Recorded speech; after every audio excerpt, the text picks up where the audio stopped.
dalam hadisnya, innal hasanat, amal-amal soleh itu yudhibna sayyi'at, akan menghilangkan perbuatan-perbuatan dosa yang kalian lakukan. Sholat jamaah menghapus dosa, sedekah juga bisa menghilangkan dosa. Amal-amal soleh yang baik ini akan menghilangkan perbuatan-perbuatan dosa yang kecil yang dilakukan oleh manusia, karena kita ini nggak pernah putus dari kesalahan.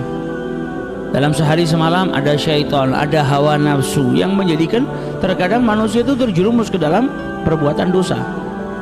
Nah, dosa-dosa yang kecil ini kalau kita barengi dengan amal-amal hasanah, maka dosa-dosanya akan diampuni oleh Allah Subhanahu wa taala. Sampai dulu ada salah seorang yang berbuat maksiat, perbuatan maksiatnya besar. Kemudian dia mendatangi Rasulullah SAW seraya menangis. Dia bertobat, ya Rasulullah, saya ini baru saja melakukan perbuatan maksiat yang besar. Dia nggak nyebutkan perbuatan maksiatnya, tapi dia menyesali. Ya Rabbi, ya Rasulullah, apakah Allah ini mau mengampuni dosa saya?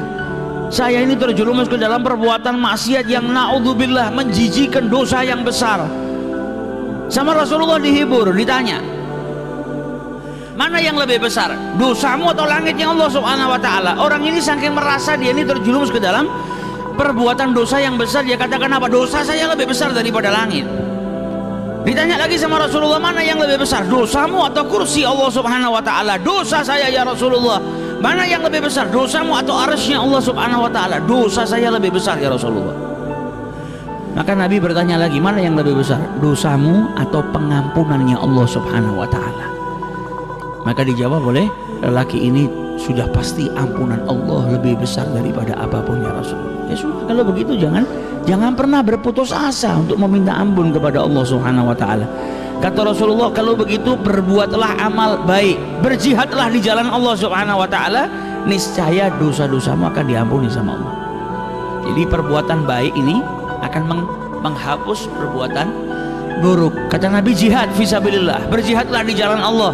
Sama orang ini dijawab, ya Rasulullah, aku ini orang yang penakut, aku bukan pemberani, aku nggak bisa berjihad di jalan Allah Subhanahu wa taala. Kata Rasulullah, kalau begitu berpuasalah. Ya Rasulullah, saya ini sehari nggak punya makanan terkecuali satu potong roti. Saya nggak pernah kenyang daripada sepotong roti ini, dan saya nggak bisa berpuasa ya Rasulullah, nggak mampu. Disuruh jihad, ya nggak bisa. Padahal jihad kalau dia lakukan akan melebur dosa-dosanya. Sama Nabi diganti, kalau begitu berpuasalah. Dia masih bilang apa? Saya nggak mampu berpuasa. Kata Rasulullah, kalau begitu bangunlah di malam hari, tahajud, minta ampun sama Allah Subhanahu wa taala, perbanyak amal di waktu tahajud. Dia jawab apa ya Rasulullah? Kalau bukan karena keluargaku bangunin saya sholat subuh, maka sholat subuh pun pasti akan hilang. Jadi ini orang sudah lemah, sudah berbuat maksiat besar. Dia ingin cari bagaimana dosa-dosanya akan diampuni sama Allah. Ternyata dia orang yang juga lemah, terbatas. Disuruh jihad gak bisa, disuruh puasa gak bisa, disuruh bangun malam juga gak bisa. Sampai diriwayatkan saat itu Nabi tersenyum sampai kedua lesung pipitnya ini nampak. Ngelihat kelemahan daripada sahabatnya yang satu ini, tapi dia benar-benar menginginkan agar dia ini bisa diampuni sama Allah Subhanahu wa taala. Kemudian Nabi SAW berkata, kalau begitu ucapkanlah dua kalimat. Dia ringan di lisan, namun sangat berat di timbangannya Allah Subhanahu wa taala.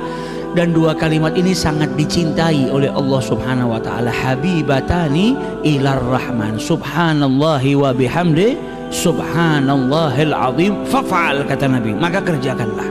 Ini ringan sudah. Kalau puasa kau nggak bisa, bangun malam kau nggak bisa, jihad di jalan Allah kau nggak bisa, maka ini yang paling ringan. Perbanyaklah mengucap subhanallah walhamdulillah, subhanallah wa bihamdihi, subhanallahil azim, subhanallah bihamdihi, subhanallahil azim.